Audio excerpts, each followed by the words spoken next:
Hello everyone, I'll be looking at chapter 5 of the book entitled The Serpent and the Rainbow, which give a lesson on the history of Haiti. Prior to this chapter, Wade Davis was given a powder substance by the Buku, Marcel Perry, which he believed could turn one into a zombie, but which he later found out was fake. Haiti was once a colony of the French. In the closing decade of the 18th century, Haiti was the envy of all of Europe. She was known as the Pearl of the Antilles. A mere 36,000 whites and an equal number of free mulattoes dominated a slave force of almost 500,000. In 1791, 2 years after the French Revolution, the colony was shaken by a revolt. Haiti was the first black colony in the Caribbean to gain independence from a slave revolt in 1804.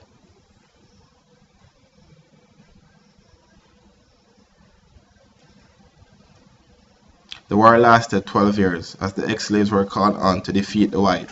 They faced the first remaining troops of the French monarchy and then a force of the French Republicans, before driving off the Spanish and then the British invasion. Various French generals failed in their attempt to take back Haiti.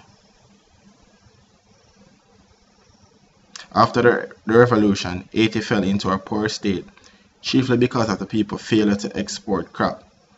President Boy at the time recognized that no income was going to occur from non-existent export commodities. He began to tax the emergent structure of the peasant economy.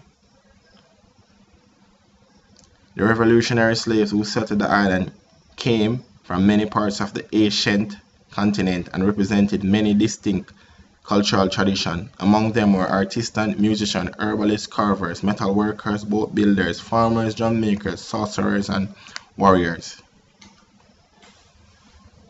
A rich repository of religious belief, knowledge of music, medicine, dance, agriculture, patterns of social organization were carried into Haiti. Therefore, a lot of the African retention was seen and is still seen in Haiti. The evolution of these various traditions fused and transformed led to voodoo in Haiti. The African tribal religion became infused with Catholicism. The hegemony of the Roman Catholic Church was checked. The clergy, which was never strong during the colonial days, during half of the century of Haiti independence, the country went into an official schism between the country and the Vatican. The Roman Catholicism remained the official religion of the emergent political and economic elites, but during the seminal years of the nation, the church had practically no presence in the countryside. Therefore, that explains why so much voodoo is practiced.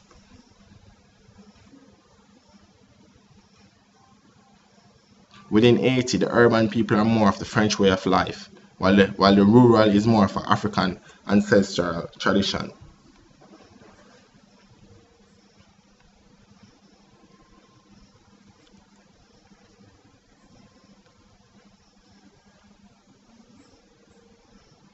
The Luku were organized to facilitate extended families in rural Haiti.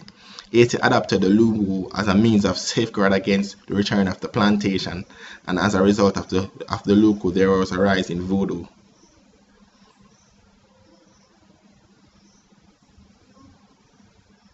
In Haiti, voodoo is a way of life, for in this country of survival and spirit, the living and the dead is religion that provides the essential bond. Voodoo in Haiti is not an isolated cult. It is a complex mystical worldview. It is a system of belief concerning the relationship between man, nature, and the supernatural force of the universe. It infuses the unknown to the known, creates order out of chaos, and renders the mysterious intelligible.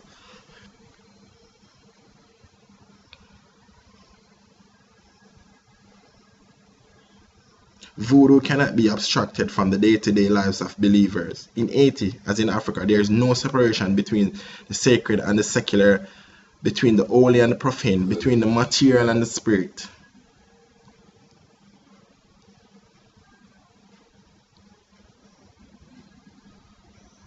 The head of the voodoo community is a booker or an Ogun. Unlike the head of the Roman Catholic, which is a priest, the Ogun does not control access to the spirit realm. Voodoo is essentially a democratic faith. Each believer not only has direct control with the spirit, he actually receives them in his body. Voodoo is seen as a society, and within that world one finds completeness, art, music, education, based on oral transmission of songs and folklore. The Hogan is the leader of the society, and it is seen, and he is seen as a psychiatrist, physician, diviner, musician, and a spiritual leader. As a religious leader, the Hogan must skillfully balance the force of the universe and guide the play of the wind.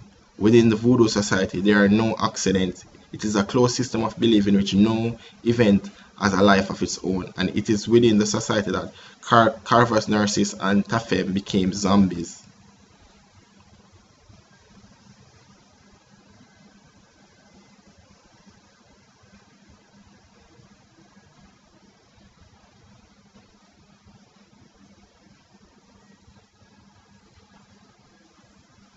It was believed that Tafem turned a zombie because she refused.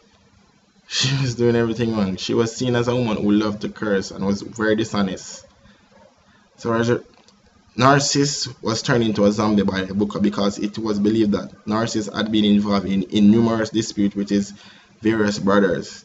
He also had in numerous women scattered children to all corners of the Obiene Valley. In concluding, based on what I have read on this chapter, the history of Haiti is what shaped the country to what it is today. The practice of voodoo is more of a community-based practice which seeks to persecute criminals or persons within the community that are viewed as troublesome, and as a result, Narcissus and Tamil were turned into zombies as a way of punishment.